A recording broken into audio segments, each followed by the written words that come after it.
కాబట్టి అంత ప్రఖ్యాతి వహించినటువంటి పూజ సువాసిని పూజ.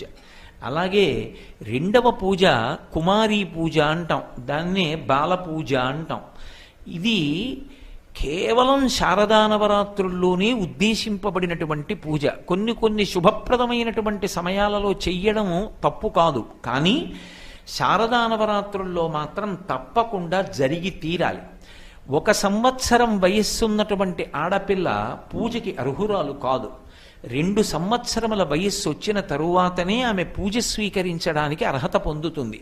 ఎందుకు 2 సంవత్సరముల వరకు వివక్ష పెట్టారు అంటే, ఆ పిల్లకి అలంకార వస్తువేది, నోట్లో పెట్టుకోవలసిన వస్తువేది, ఈ రెండిటికి మధ్య తేడా తెలియదు 2 సంవత్సరాలకి ముందు.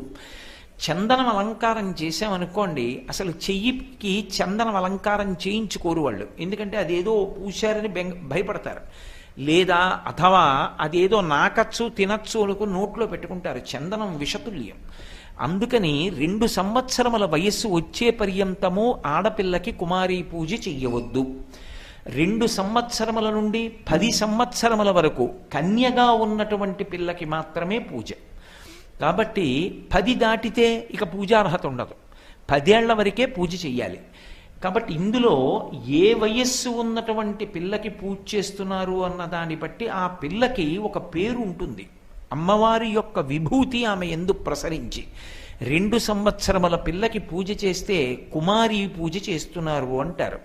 3 సంవత్సరముల పిల్లకి చేస్తే త్రిమూర్తి పూజ అంటారు. 4 సంవత్సరముల పిల్లకి చేస్తే కళ్యాణీ పూజ అంటారు.